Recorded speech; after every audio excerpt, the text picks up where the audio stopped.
No YouTube, nas plataformas digitais, nas redes sociais ou no site. A qualquer hora ou em qualquer lugar, você confere tudo o que acontece no podcast da Serra da Mantiqueira. Manticast, onde o entretenimento e o conhecimento se misturam. Olá, meus amigos, sejam muito bem-vindos em mais um episódio aqui no Manticast, onde o entretenimento e o conhecimento se misturam. Hoje eu estou recebendo aqui uma pessoa que cuida de uma forma diferente, né? De uma instituição aqui de Brasópolis, que é a Casa Light Olguinha, né? Uma instituição que abriga crianças e adolescentes afastados aí do convívio familiar, né? Por situação de risco, né? Vulnerabilidade. É o Nelson Roberto Matiaso mesmo, Matiaso. né? Nelson, muito obrigado por ter aceito o convite para a gente bater esse papo. Agradeço a oportunidade. Nelson, eu gosto de começar o bate-papo sempre conhecendo os convidados, né? Queria que você contasse um pouco da sua vida, quem é você, onde você nasceu, onde você cresceu, como que foi a sua vida antes de se tornar aí secretário de assistência social e também assumir essa função que é nobre, porém difícil, né? Então, eu sou de São Paulo, né? Nascido e criado em São Paulo, já morei em alguns lugares no Brasil, morei no Espírito Santo, morei no Rio Grande do Sul, então sempre fui meio nômade, né? Porque meu pai mudava muito de emprego, tudo, então acabei sendo muito nômade.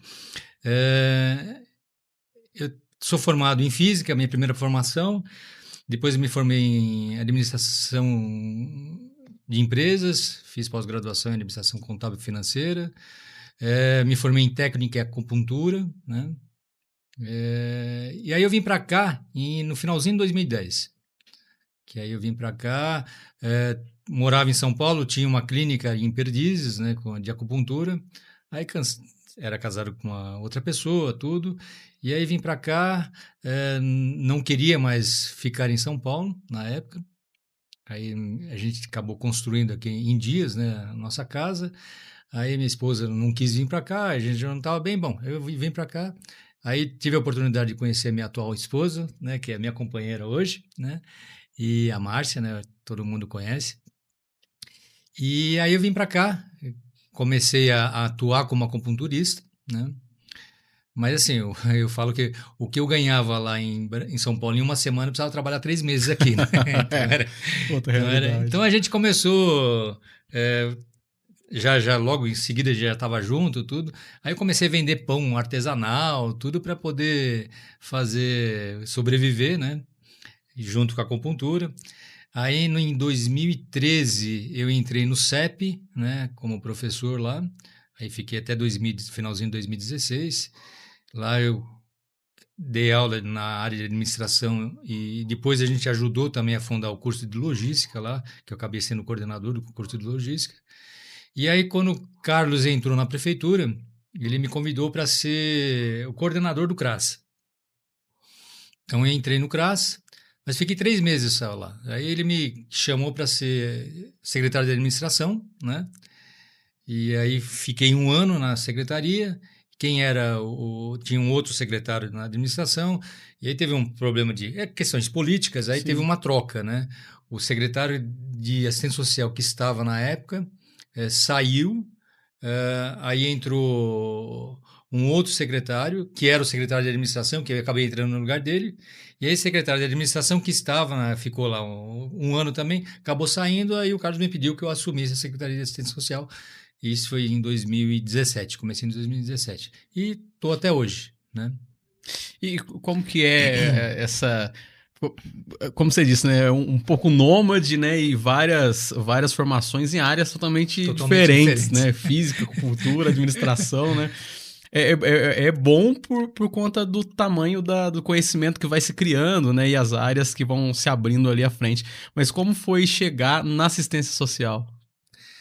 Olha, foi um desafio, porque realmente eu não tinha essa experiência de assistência social, né? Então, assim, um cara que é racional, eu sou racional, né? Porque formado em física, administração de empresa, né?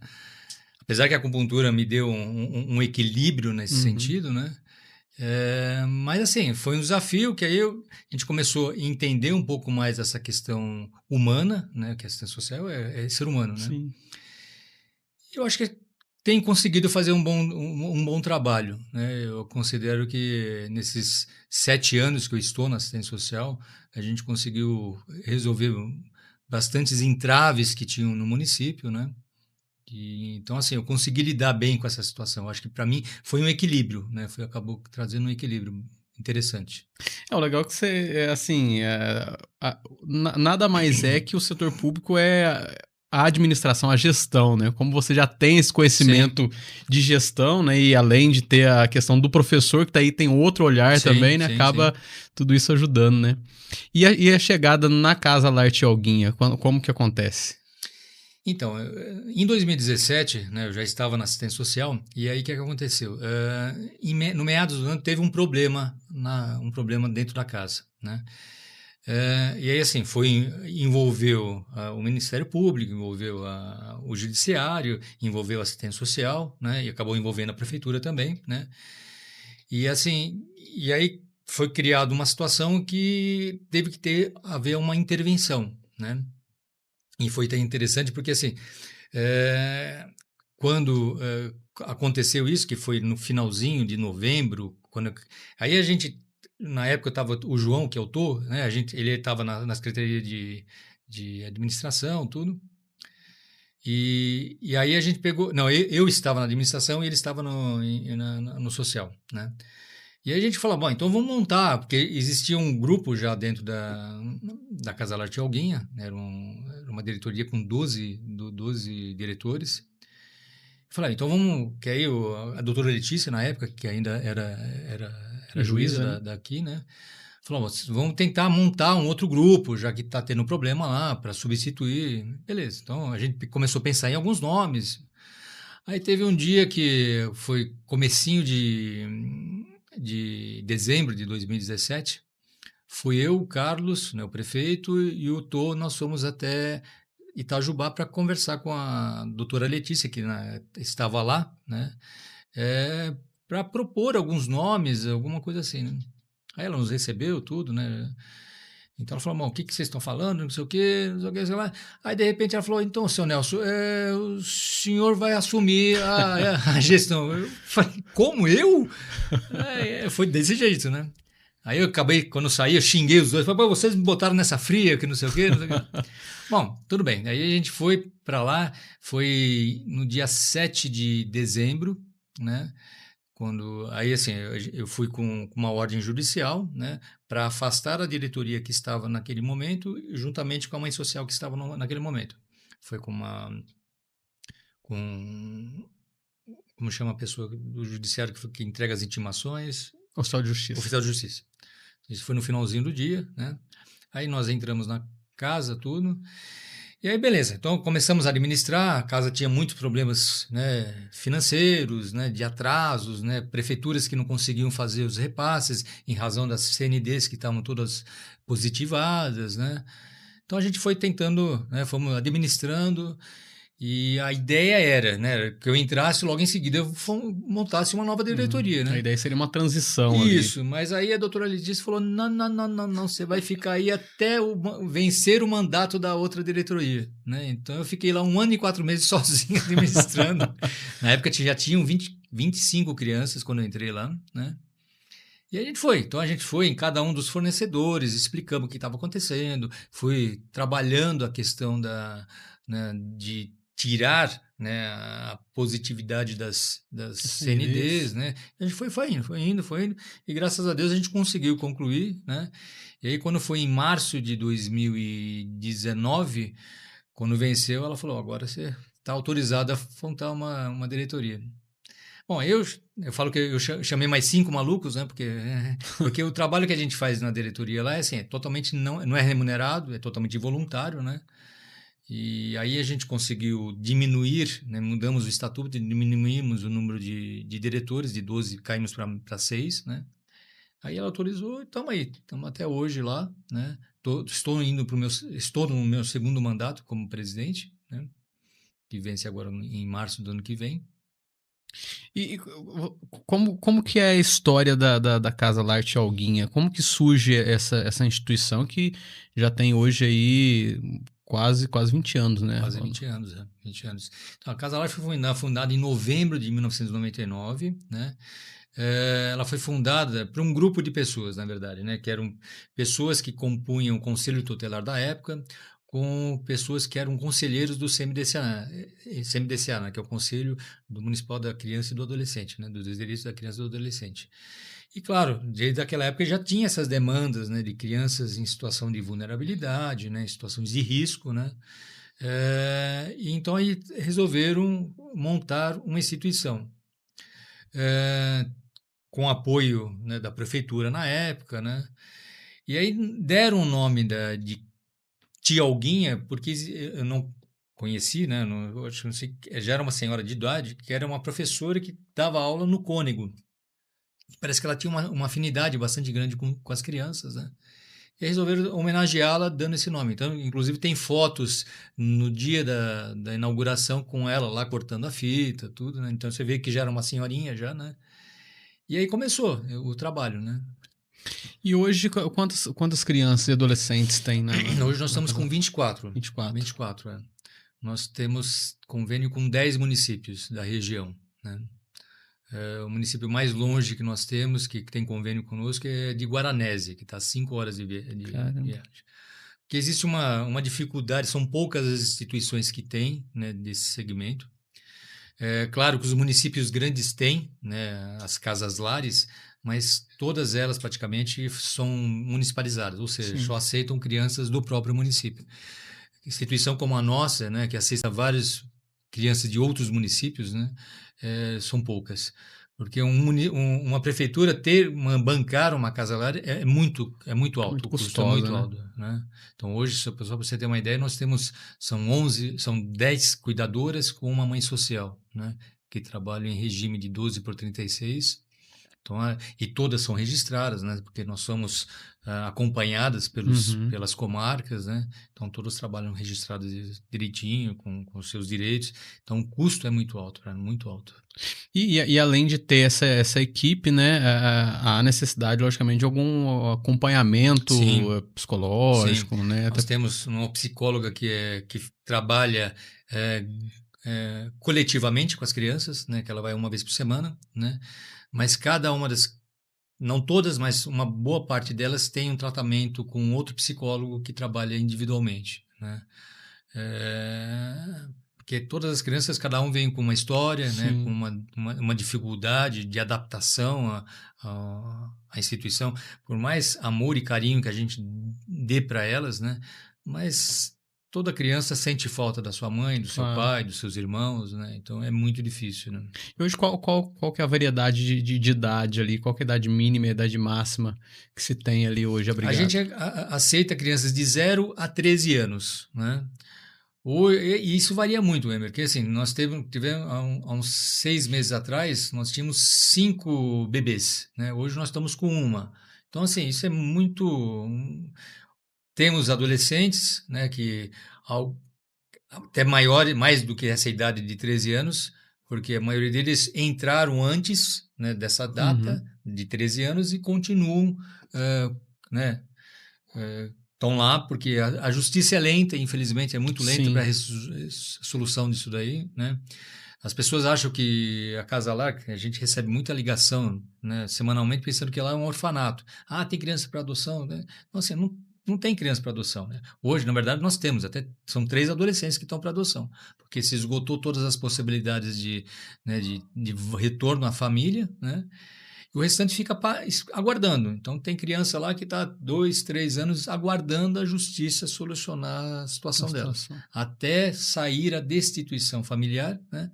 Isso é lento, né? O processo é lento. E todas as crianças e adolescentes que entram na Casa Lar é por via judicial? Todas. Às vezes acontece, por exemplo, de um conselho tutelar de algum município, né, fazer o abrigamento, mas logo em seguida tem que vir, né, o parecer a concordância do Ministério Público, né, e depois do juiz confirmando isso daí. Às vezes mais por uma questão de medida protetiva isso.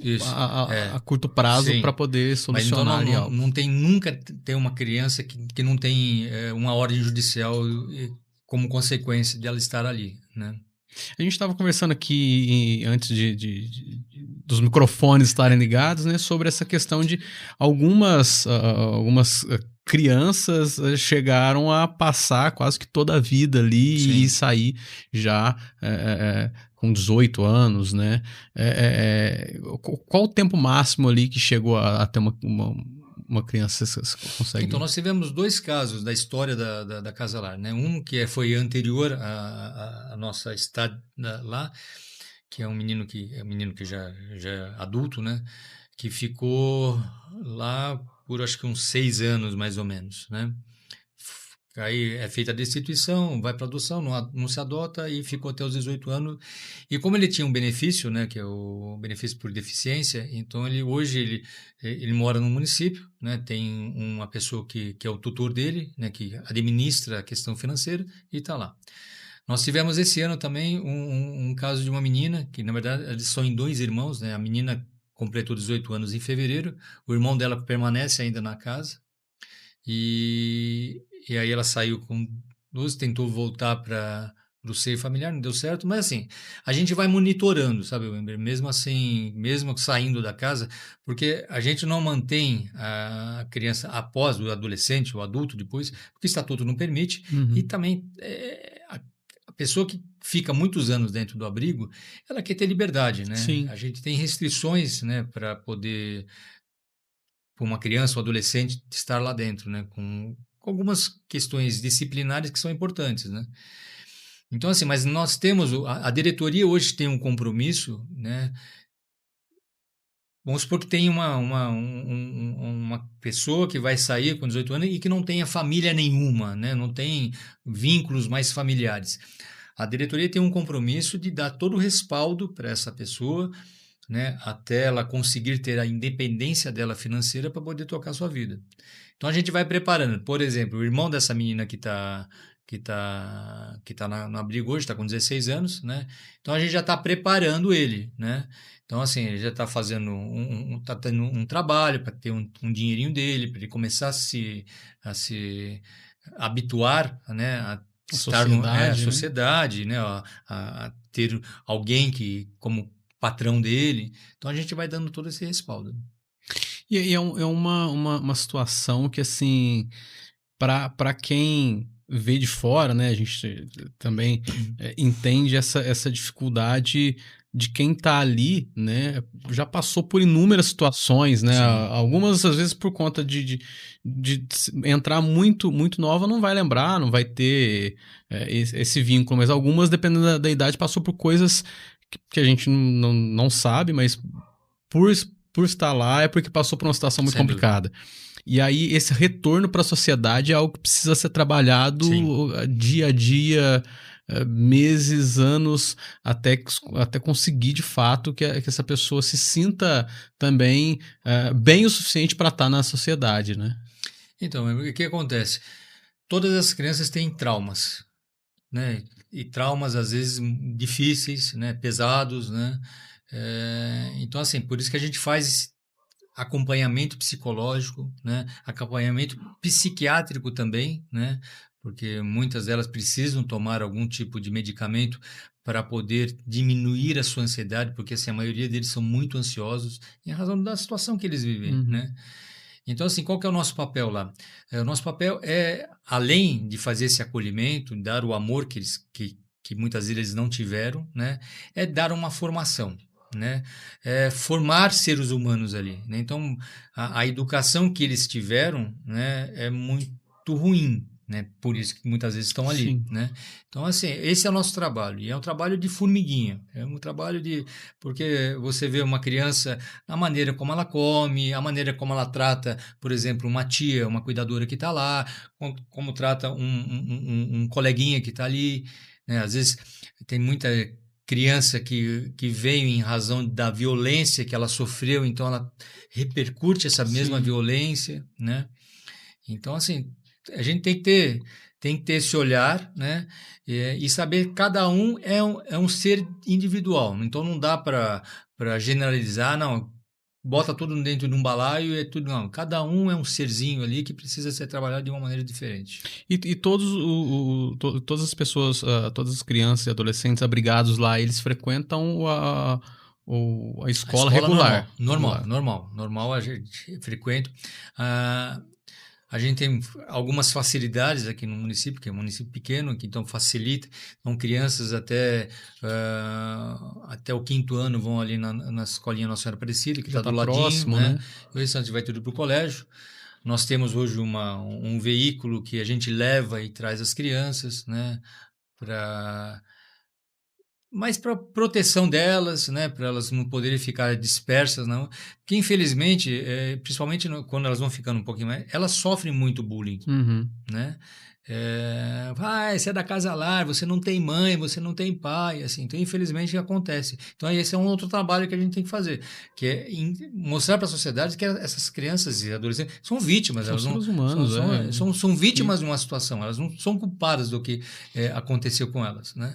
Mas, infelizmente, faz parte. Isso é o ser humano, de uma maneira geral, né? Então, é por isso que a gente, então, às vezes, faz esse trabalho de ir buscar. Nós pagamos uma pessoa que é um motorista que vai e leva eles de manhã, vão buscar à tarde, né? Para justamente minimizar, né? Já que na escola a gente não pode estar, né? Mas minimizar todo esse sofrimento que ela já tem, né? E a instituição, ela é uma instituição sem fins lucrativos, né? Para se manter uma instituição desse porte, com o número de abrigados que tem, obviamente precisa não só da subvenção dos municípios, que são poucos, né? Mas também precisa de doações, né? Como que funciona essas subvenções dos municípios que têm crianças abrigadas ali e as doações? Então, assim... Toda criança abrigada, né, o município de origem dela paga um valor mensal por criança abrigada, né? Hoje, como a gente está com a casa cheia, então a gente tem um respiro, né? Só para você ter uma ideia, o que a gente gasta só com questão trabalhista ali está em torno de 30 mil reais, né? A gente recebe muita doação de alimento, tudo, mas assim, não é o suficiente. A gente gasta muito com medicamento com criança, né? Porque tem muita medicação que o município não consegue prover, então a gente gasta. Toda essa questão de trabalho com psicólogo, terapeuta, às vezes a gente paga médico particular, porque às vezes precisa de uma atenção maior, né? Então, assim, hoje a gente consegue estamos com o nariz para fora da água, né? Em razão da casa estar lotada. Mas quando as crianças começam a diminuir, porque é cíclico aquela situação lá dentro, então a gente tem uma situação que a despesa mantém e a receita cai, né? Então a gente, por exemplo, no ano passado a gente ficou 6 meses fechando no negativo, né? E então o que a gente faz ações. Então, por exemplo, o que nem o Arraial Solidário que é feito no meio do ano, né? Que essa foi a 3ª edição, estamos indo para a 4ª edição. É uma maneira de a gente fazer. Então a gente às vezes ganha um bezerro, vamos fazer um leilão americano, né? Tem que nem, por exemplo, agora sábado, agora vai ter o bazar que a gente recebe muita doação de roupas, brinquedos. Então algumas coisas são selecionadas para casa, né? Outras a gente faz o bazar. Então, assim, a gente vai fazendo isso aí, a gente vai buscando... Então, assim, tem pessoas que doam mensalmente algum valor, né? Porque a despesa com funcionário, por exemplo, ela não consegue ser diminuída. Sim, porque independente se tiver 5 crianças, eu vou ter que ter 2 funcionários à noite, 2 funcionários durante o dia e 3 funcionários no final de semana. Eu não consigo. Então, se tiver uma criança, vai ter que ser desse jeito, né? Então, a despesa trabalhista, por exemplo, não diminui, né? Só diminui a comida, diminui a comida que é feita, mas o resto é tudo igual. E quais que são assim, os principais desafios que você enxerga dentro de uma instituição como essa, assim?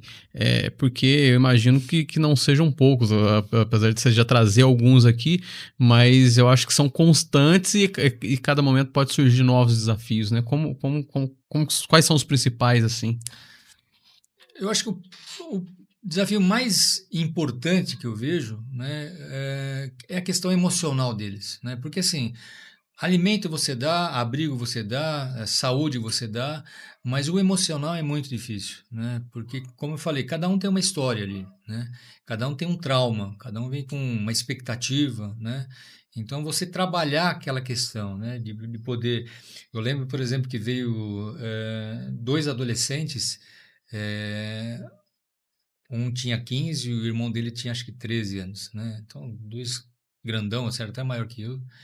Só que assim, eles viveram uma situação de violência doméstica desde que nasceram. A mãe era espancada pelo pai todos os dias. Então eles trouxeram essa situação para dentro da casa, né? Então assim, muito por duas vezes o mais velho tentou me desafiar, né? E a gente tem que ter a calma, né, para poder não entrar no jogo deles. E chegou um ponto que a gente teve até que entrar judicialmente para transferir do abrigo, porque assim, realmente estava trazendo problema. Mas isso demorou 3 meses para acontecer isso, sabe, Wayne? E aí, só que a gente começou a trabalhar, né, o emocional dele, chamava o cara, falava, meu, como você tá, vamos entender isso que você tá sentindo e está passando. E aí, chegou no final, é, o cara virou meu amigo. O cara que tentou, né, virou meu amigo. E no final, assim, como a gente até tinha pensado, não, vamos desistir dele sair daqui do abrigo, mas como a gente tinha startado o processo, não tinha como voltar. Mas assim, então eu acho que assim, o principal fator que é para nós, o maior desafio é trabalhar o emocional deles.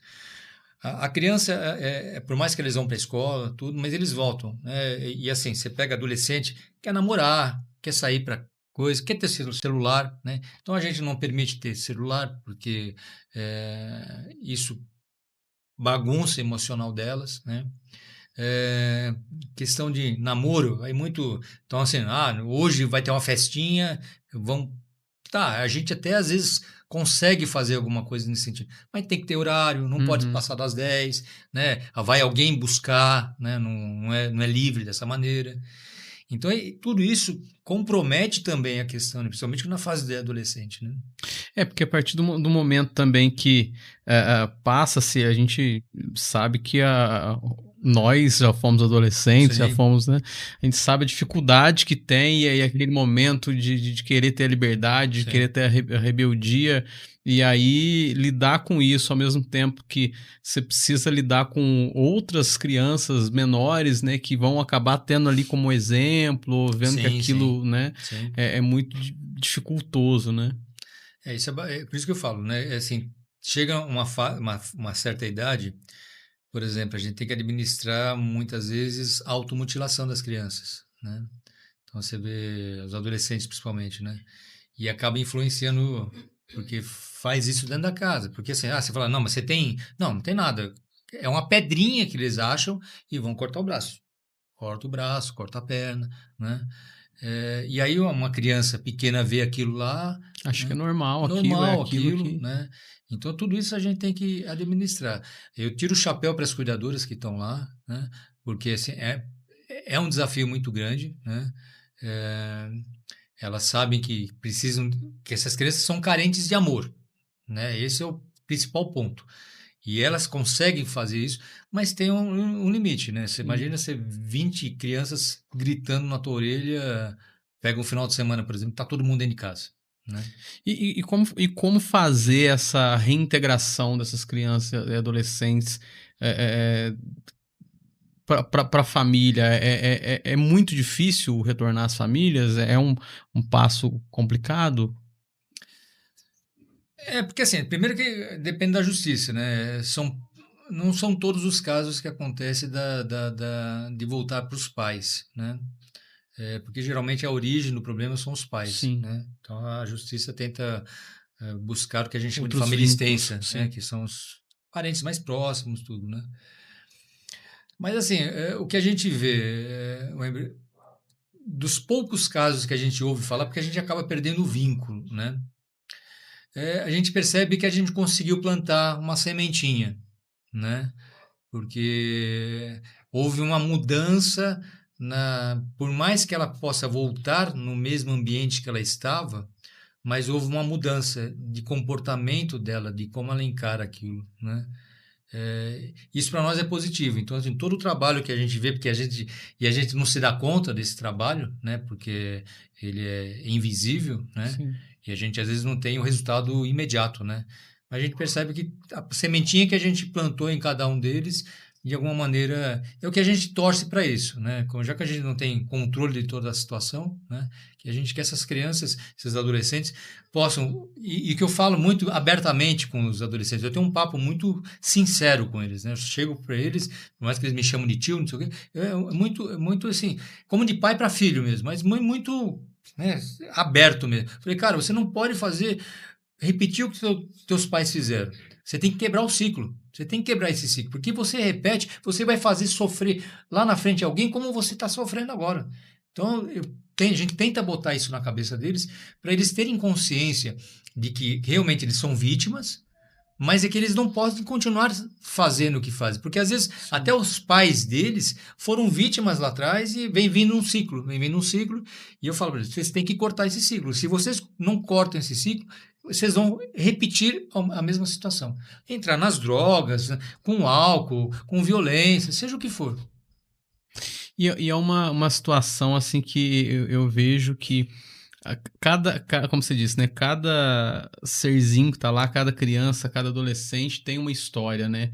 E a partir do momento que você tem esse diálogo mais aberto, mais próximo, não sei se vocês fazem isso de trabalhar essas histórias em conjunto, mas é aquilo também lá no futuro, quando você consegue trabalhar bem aquela criança, esse ciclo vai ser, obviamente, cortado e se caso aquela criança que saiu dali vê isso, ela vai, de alguma forma, também buscar que isso não se repita, né? Sim.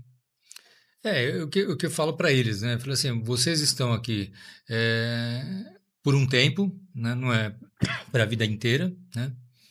E o nosso papel aqui é acolher vocês e procurar dar uma formação, né? Principalmente para os que estão maiores, né? Para eles poderem entender isso. Claro que os menores também são trabalhados assim, mas a chance dos menores ir mais rápido embora é maior do que os adolescentes, né? Porque os adolescentes têm uma série de problemas, muitas vezes, então são mais demorados os casos, então que a gente acaba trabalhando. Mas é essa questão de dar essa formação e para que eles possam, né, lá na frente, ter essa consciência. Pô, passei um momento na minha vida dentro do abrigo, mas assim, não era uma prisão no sentido, nossa, eu sofria, era espancado ou era castigado. Não, passou por um momento lá e naquele momento que eu estive lá, foi bom. Tem várias adolescentes que saíram de lá, voltaram para a família, né? E vêm fazer visita na casa. Porque sente falta de falar, eu sinto falta daqui. Isso é muito bacana. Isso é muito bacana pra gente. Porque é uma forma, aquilo que você disse agora há pouco, né? Um trabalho invisível, né? O trabalho social, muitas vezes, não é visto na sociedade como de fato deveria ser visto, sim, né? Sim. Tanto da parte de quem ajuda quanto da parte de quem é ajudado, às vezes fica só ali escondido, né? Quem ajuda faz a sua parte, quem é ajudado recebe aquilo, e logicamente é grato, e aquilo segue, mas o entorno não enxerga todo esse trabalho que está sendo feito, né? E quando tem esse retorno, você vê que de fato tá sendo a sementinha está germinando ali, né? A gente tem uma dificuldade, por exemplo, para administrar pessoas que vão lá, porque assim, a gente era mais livre a questão de visitação, por exemplo, né? Então, iam pessoal, quero visitar. Legal, a gente permitia. Mas chegou um ponto que a gente começou a frear um pouquinho isso daí, porque as pessoas vão com um sentimento muito de pena, de dó, né? E tudo bem, se você ter esse sentimento, ele pode ser positivo, mas pode ser muitas vezes negativo, né? Porque você coitadinho, aí expressa isso para uma criança, por que você está aqui? Nossa, coitadinho de você, não sei o quê. Então a gente acabou cortando muitas vezes essas visitas. As primeiras visitas sempre tem que ter alguém da diretoria para explicar como que é o funcionamento da casa, né? Falar para as pessoas, não pode fotografar, não pode filmar, não pergunte para as crianças por que elas estão ali, né? Não pergunte se elas têm saudade da mãe ou nada. Então, tirar essa situação, porque você causa sofrimento na criança, né? Ela não, e aí, assim, muitas vezes chegavam lá, aí as crianças ficavam lá na recepção, ali, às vezes na área de... E aí eu via, principalmente os adolescentes, você parecia bichinho de zoológico, né? Todo mundo passando, né? Eles com aquela cara lá, não entendendo muito bem. Então a gente acabou... E às vezes a pessoa que vai lá não entende o trabalho que está sendo feito lá dentro, né? Não entende a história de cada uma das crianças, né? E às vezes acaba interferindo muitas vezes na história deles, né? E que obriga a gente, às vezes, a tomar algumas atitudes drásticas e a gente não volta mais, não vem mais por causa disso. Né? Até porque é aquilo que a gente já trouxe aqui, né? Você acaba fortalecendo já uma dor da criança, né? Ao invés de, às vezes, na cabeça de quem está indo visitar, ela está, de alguma forma, trazendo um respiro, uma ajuda, um apoio, que na verdade é o contrário, né? Acaba fortalecendo aquilo que a criança ou adolescente já tem que lhe faz mal, né? Sim. Essa questão de... Né, o ser humano é engraçado, né? Ele lembra muitas vezes dessas instituições, tudo, Dia da Criança, Natal, que eu acho que é mais uma questão de sentir, estou fazendo uma cara... Só que essas crianças precisam de carinho, amor, o ano inteiro, né? Ainda bem que a gente tem grupos de pessoas que vêm de fora, tem gente que vem de São José dos Campos para não... E conhece o trabalho, né, entende o trabalho e vem periodicamente, né, não vem só nesses momentos, né. Claro que é importante vir, né, porque realmente a sociedade, de uma maneira geral, está comemorando o Natal, por exemplo, né, agora é o Dia das Crianças, e eles querem participar, né. Mas é bacana quando tem pessoas que vêm, né, periodicamente e entendem o trabalho e ajudam nesse sentido, né. E ao longo do ano, assim, existem algumas... Você disse que faz algumas ações sociais, mas existem ações periódicas que vocês costumam fazer?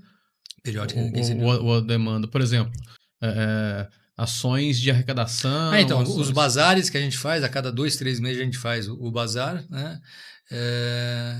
Aí a gente vai batendo em porta de onde vem o dinheiro maior, né? Que são a questão política, né? Deputados, né? Federal, né? Que acabam mandando recursos para nós, que para nós é importante, né? Então a gente acaba fazendo nesse sentido, né? Mas as ações, assim, aí vai muito dependendo como que está o caixa, né? A gente vai monitorando, né? Eu acabo fazendo a parte administrativa e financeira também do caixa, né? Então eu falava, pessoal, tá ficando apertado. Vamos fazer alguma ação aí para poder levantar recurso, porque senão a gente... Porque os municípios, por exemplo, eles não pagam a 13ª parcela, né? E a gente tem 13º salário, tem férias, né? Então tudo isso sobrecarrega. Então a gente tem que ir juntando esse dinheiro para chegar no final do ano cumprir com as obrigações. Né? Hoje o limite máximo ali de abrigo são quantas pessoas? Até 26 crianças a gente consegue. Depende muito, por exemplo. Se for bebês, vamos lá, eu consigo botar mais uns 5 bebês lá. Porque hoje só tem eu tenho mais. Então dá para botar. Agora, se for criança maior, que depende de cama, tudo, aí a gente restringe. E hoje está 100%. Né, quase, a gente está com 24, né? Então. E aí eu tenho que deixar, por exemplo, aqui para o município de Brasópolis, eu tenho que deixar algumas vagas, eu não posso preencher, porque aqui eu tenho que. Assim, para outros municípios eu nego vaga, não tenho mais vaga, né? Porque realmente não tem. Mas para Brasópolis eu não posso negar a vaga, né? Porque está dentro do município e tudo, né? E por mais que seja uma entidade privada, mas não tem sentido o município mandar para uma outra instituição que se tem aqui dentro. Né? Então eu tenho que deixar meio que de stand-by assim, uma outra vaga. Até por conta de estar no município, há uma possibilidade, a gente pelo menos espera que assim seja, de ter uma família extensa. Né? Sim. E a solução maior, assim, mais rápido, né? Porque aí a gente tem contato com o pessoal do CRAS, tudo, né? Que aí reforça a questão, né, da família, de estar vendo o que está acontecendo, resolvendo a situação que está acontecendo, conhecendo a família extensa, aí fica mais fácil resolver, né? E o espaço físico hoje, como que está distribuído esse espaço físico hoje lá dentro da instituição? Esse prédio, ele foi doado pela prefeitura em 2013, parece que era para ser uma escola lá e foi doado, né? e foi reformado tudo. É, é uma casa ampla, né, que são 2 andares, né, onde a gente, na parte de cima, a gente tem a recepção, que dá junto lá da rua. São os quartos das meninas, né, e o quarto dos bebês, né. Tem uma sala de televisão, que aí a gente separa, né, os meninos das meninas para assistir televisão. Embaixo tem o refeitório, tem a cozinha, tem os quartos dos meninos, né? A gente vai fazer uma reforma agora, porque a gente tem lá embaixo 2 banheiros, né? É, que são banheiros e são que as crianças tomam banho, né? Então a gente está precisando agora criar 2 lavabos para as crianças não ficarem adentrando nesse banheiro. Então a gente vai fazer 2 lavabos voltados para o refeitório. A obra deve começar semana que vem.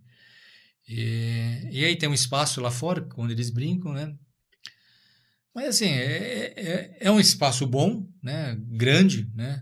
Mas assim, para criança é pequeno sempre, né? Sim, É sim. pequeno. Porque, por exemplo, quando chove, aí vai todo mundo pro refeitório, né? Eu não tenho um outro espaço que eles poderiam fazer. Então aí fica um tumulto só lá dentro, né? E tem espaço para ampliação ou não, não é restrito? Se a gente ampliar, a gente vai acabar o espaço que O espaço tem aberto. aberto. A gente vai acabar. E hoje como a gente estava falando sobre a questão da subvenção, né? Depende muito desse aporte político, né?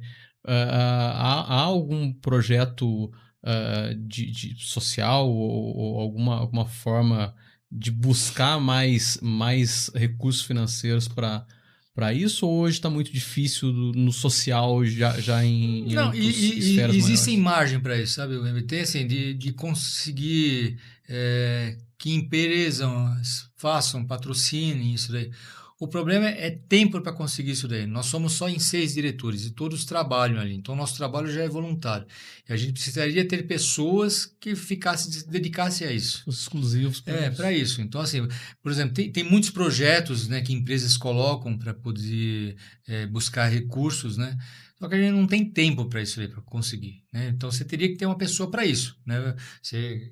E não adianta ser voluntário. Voluntário não funciona, cara. Voluntário começa por um período, passa qualquer oportunidade diferente que tem, deu uma dor de barriga diferente, não vai mais, não sei o quê. Então tem que ser uma pessoa que seja remunerada, não sei o quê. Mas a gente não tem condição disso daí. Eu acho que a gente conseguiria captar muito mais recursos, né, se a gente tivesse uma pessoa que fizesse esse trabalho, né? E aí a gente teria uma tranquilidade maior para... Porque, assim, as pessoas... as empresas, de uma maneira geral, elas têm subsídios, têm facilidades de imposto de renda, tudo isso daí. Então, mas teria que ter alguém para fazer todo esse trabalho. Como que funciona o papel da mãe social, assim, dentro da casa? Então, a mãe social é como se fosse uma mãe onde ela acompanha as crianças na escola, em todas as consultas médicas, né? Ela que administra a casa, né, com as cuidadoras, né? Ela que vê o que está faltando, né? Ela que ajuda a educar, né, as crianças, né? Então ela tem realmente um papel de mãe mesmo para poder suprir a falta que uma mãe faria, né? E hoje, visto aí, já que você está quase 7 anos nesse papel, como que você enxerga a evolução da casa junto às crianças e administração também? Como que você... Eu vou te falar o que a gente ouve falar, né? Então, assim, a gente ouve falar que, assim, hoje é uma instituição muito bem reconhecida, né? A gente ouve, como a gente tem contato com várias comarcas, né? Para nós é prazeroso falar que o juiz está direcionando para nós, porque confia no nosso trabalho, né? Então, assim, isso para nós é muito importante. É, como a gente tem contato com secretários de assistência sociais de vários municípios que vêm, que já conheceram outras instituições, fala, puta, aqui é maravilhoso, né? Por mais simples que seja, né? Mas é maravilhoso, né?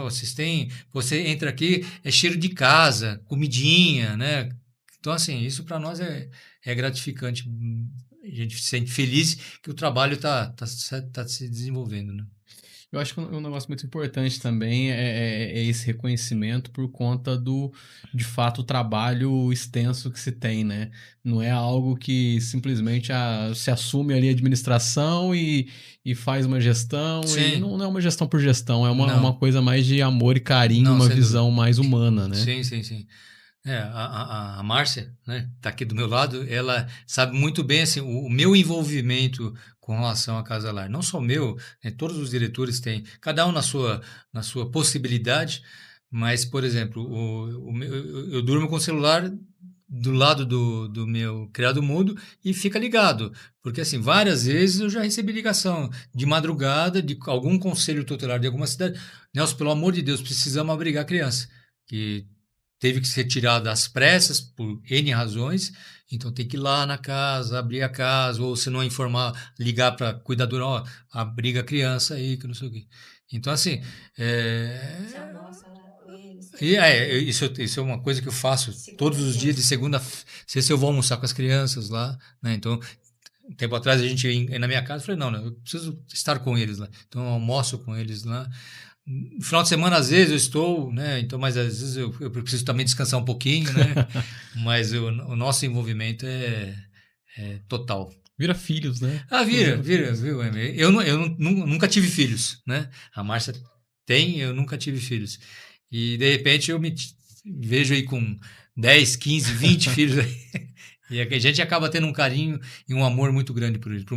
Por pouco tempo que eles passem ali, mas a gente vê, porque a necessidade de carinho, de amor é tão grande que eles têm, e a gente tenta suprir de alguma maneira, né? E todos nós da diretoria tentamos fazer de alguma maneira. E as cuidadoras também, elas se dedicam. Claro que elas estão ali por ser um trabalho, mas você vê que é, por mais difícil que seja, por mais.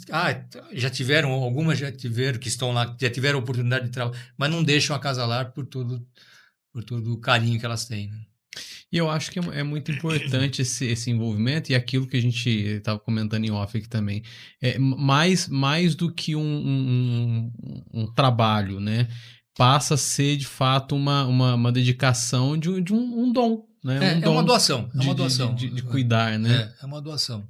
Eu acho que como a gente, pelo menos eu entendo assim, eu acho que o nosso papel enquanto ser humano é vir para, de fato, deixar um legado, cada um Sim. tem a sua forma. Eu acho que nada mais justo que a gente também servir ao próximo de alguma forma, né? Sim. Eu acho que isso é muito importante, né? É o chamado amor incondicional, né? Você faz sem receber nada em troca. Apesar que a gente, muitas vezes, é questionado, né? Ah, como que você faz isso de graça? Ah, não é possível que você faz. Não, você tem pretensões políticas, Uhum. tem um monte de coisas, né? Mas tudo bem, a gente faz parte disso daí e isso não vai mudar a nossa maneira de ser, né? Nem da minha, nem da Márcia. A Márcia não faz parte da diretoria, mas ela é tão presente quanto qualquer outro diretor, né? Mas é aquilo que a gente comentou agora há pouco, né? Também, até em off a gente comentou sobre esse trabalho invisível dos que o social faz e muitas vezes não é reconhecido, principalmente por conta disso. A sociedade em si, ela não consegue entender que existem pessoas que querem só ajudar, Sim. né? Infelizmente, a grande maioria precisa enxergar um porquê, e às vezes não existe o porquê é simplesmente fazer o bem, né? Sim, sim. Porque se a gente pensar, a gente, entre aspas, tem mais prejuízo, né? Porque você acaba tira o seu conforto, né? Tira momentos de férias que você poderia ter, né? Há N coisas, mas você faz por fazer. É o seu ideal de vida, é o servir, né? Então, o nosso ideal é esse. Tá bom, podem falar o que quiser, eu durmo do mesmo jeito. E como que você enxerga assim os planos futuros para Casalar aí? Já não sei até quando vai o seu mandato, como que se há a possibilidade de se renovar, mas como que você enxerga aí os planos futuros para Casalar para daqui mais 5, 10 anos? A gente conversa muito com a diretoria, né? Já passaram alguns diretores desde que eu estou lá, né? Mas assim, o que a gente vê pouquíssimas pessoas querem, né, estar como diretor lá. Primeiro porque tem que se dedicar e que o envolvimento emocional é muito grande, né? Teve muitos diretores que entraram, passou 2, 3 meses e falaram, isso não é para mim. Ajudo de outra maneira, mas não dá para mim. Porque você se envolve emocionalmente, porque você sabe a história de cada criança, né? Você sabe que aquela criança, você está vendo lá uma criança pequena, você foi abusada, então você tem um envolvimento emocional. E então, assim, o que a gente pensa, né, com relação à questão, por exemplo, da diretoria, né, vai vencer o meu segundo mandato, eu não posso ser reeleito, né? Então vai ficar entre nós, porque ninguém quer. A gente, para quando sai um diretor, a dificuldade que a gente tem para conseguir uma pessoa é muito grande, né? Porque primeiro que as pessoas não têm tempo para se dedicar, né? E outras que quando entra acontece isso daí que eu falei, né? Não é para mim isso daí. Ah, eu pensei que era diferente. Ah, eu pensei que era mais tranquilo, né? E não é, né?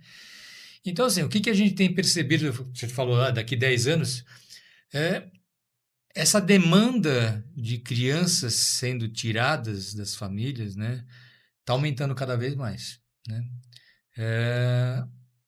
Os municípios não investem nessa situação de ter um abrigo dentro da... Está se falando de... porque assim, a gente faz parte por exemplo, da SEDESI, né, que é a Secretaria de Desenvolvimento Social do Estado, aqui da regional, né, que são 53 municípios. E está se falando em consórcio, né, fazer um consórcio, tudo, né?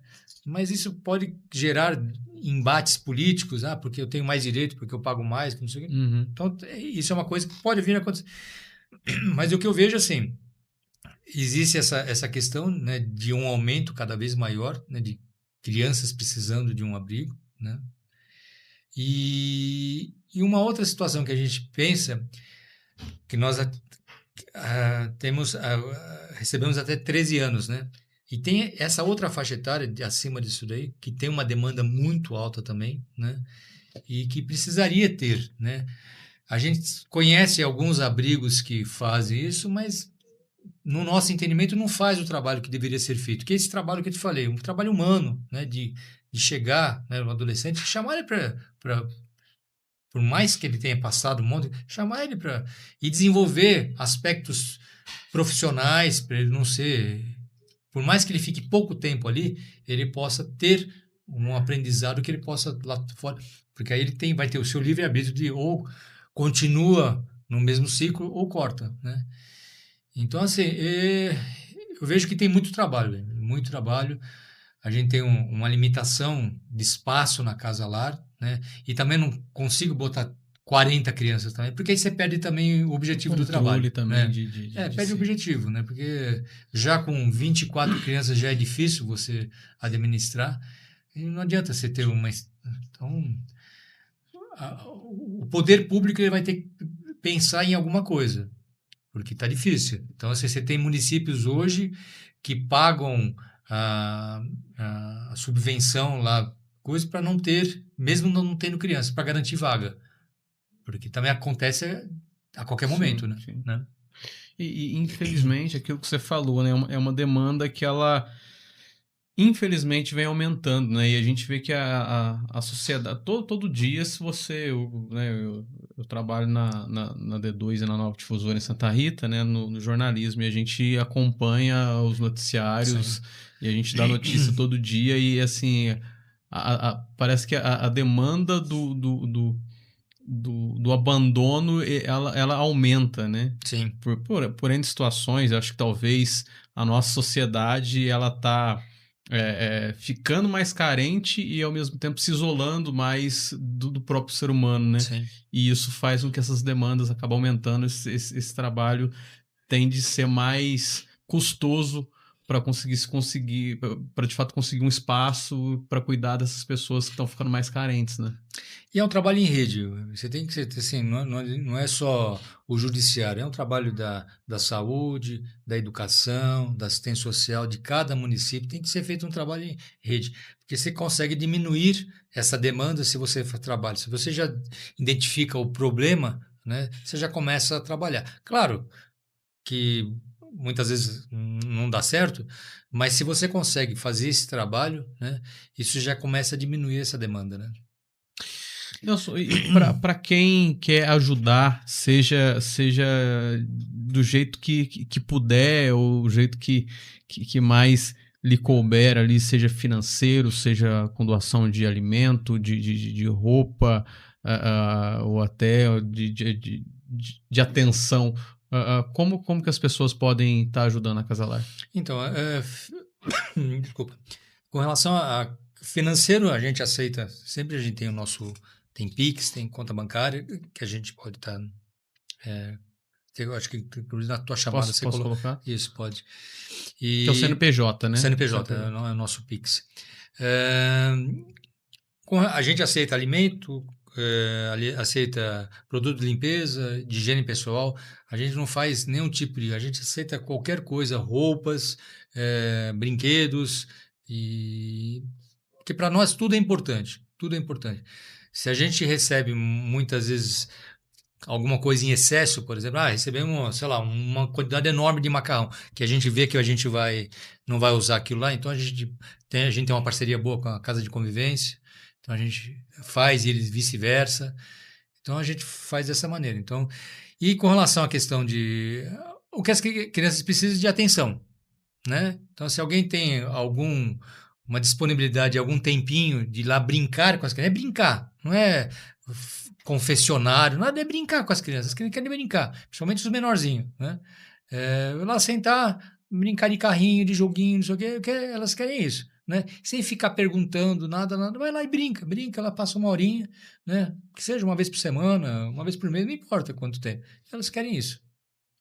Nelson, eu gostaria de parabenizar pelo trabalho que você desenvolve, que toda essa equipe desenvolve. Eu acho que é essencial para a sociedade conhecer esse trabalho, por isso também eu já queria te convidar há algum tempo para poder vir aqui para a gente falar, né, da Casalar, que muitas pessoas aqui de Brasópolis conhecem, mas não de forma mais ampla e profunda. Sim. E da região também, acredito. Então, parabéns pelo trabalho que vocês desenvolvem lá. Desejo muito sucesso e que outras pessoas que estão nos assistindo possam buscar ajudar de alguma forma, né? Como a gente falou, seja financeira ou se possível, mais afetiva, né? Sim, sim. Que é mais assertiva também. Sim, sim. E desejo todo sucesso do mundo mais uma vez. Obrigado. Eu que agradeço a oportunidade, Wember. E assim, a casa ela não está aberta para todo mundo visitar, porque a gente tem uma questão de visitação, mas é só entrar em contato que a gente marca, a gente tem sempre um carinho muito grande que as pessoas vão lá para conhecer, né? E agradeço pela oportunidade. Obrigado.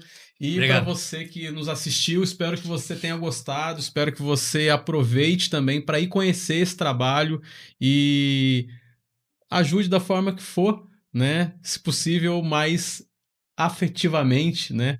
Apesar que eles também precisam de ajuda financeira. Mas espero que vocês tenham gostado e a gente se encontra no próximo episódio. Até lá! No YouTube, nas plataformas digitais, nas redes sociais ou no site. A qualquer hora ou em qualquer lugar, você confere tudo o que acontece no podcast da Serra da Mantiqueira. Manticast, onde o entretenimento e o conhecimento se misturam.